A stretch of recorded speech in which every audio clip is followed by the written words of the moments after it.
A crime so audacious, it shook a nation. This is the story of the Great Train Robbery of 1963. The Great Train Robbery of 1963 was more than a simple act of theft. It was a tale of meticulous planning, audacious execution, and the unraveling of a criminal dream. In post-war Britain, the Royal Mail trains were a lifeline for businesses. These trains carried vast sums of money in cash between banks, often in poorly secured carriages. By the early 1960s, this system was an open secret among criminals, and Bruce Reynolds, a seasoned thief, saw it as an opportunity too good to ignore. The planning phase. Bruce Reynolds assembled a gang of 15 men, each chosen for their specific skills. Gordon Goody and Buster Edwards were seasoned criminals with connections in the underworld. Ronnie Biggs, though not initially critical to the plan, played a role in arranging for a driver who could operate the diesel engine they needed. Others brought expertise in logistics, security systems, and mechanics. The gang spent months studying the Royal Mail train schedule, learning its routines, and identifying the best spot for an ambush. Their target was a high-value transport carrying millions of pounds in used banknotes, which were on their way to be destroyed. Bridego Bridge, the perfect location.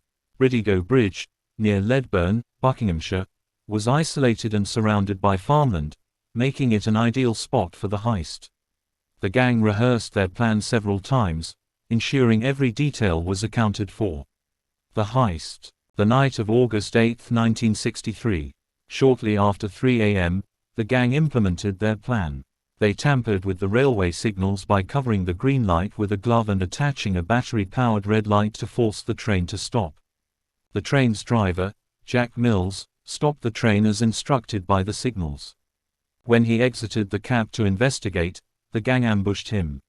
Mills was hit on the head with an iron bar, leaving him injured but alive. The robbery. The gang uncoupled the engine and the first two carriages, which contained the money. Using their replacement driver, they moved the engine to a pre-arranged spot further down the track, where other gang members were waiting with trucks. They formed a human chain to quickly load over 120 sacks of cash, amounting to £2.6 million worth over £50 million today. The escape. The gang retreated to Leatherslade Farm, a rural hideout they had purchased as a safehouse. They split the money among themselves, planning to lay low until the police investigation cooled down. However, the gang underestimated how quickly the police would act. The investigation. Scotland Yard launched one of the largest manhunts in British history. They scoured the train and surrounding areas for evidence. Found fingerprints left at Leatherslade Farm, which the gang had abandoned in haste. As arrests were made, the gang's carefully constructed plan began to unravel. Key figures and their fates. Bruce Reynolds, the mastermind, he evaded capture for 5 years before being caught in 1968.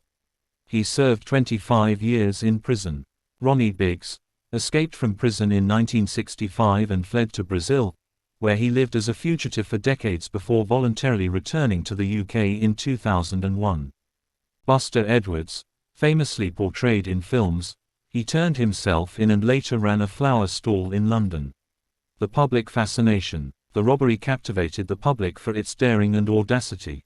Despite the violence, many viewed the gang as anti-heroes challenging the establishment. The Great Train Robbery inspired countless books, films, and documentaries. Its legacy remains a cautionary tale of criminal ambition and the inevitable consequences of greed. A moment in history that still fascinates us today. Thank you for watching. Don't forget to like, share, and subscribe for more gripping stories.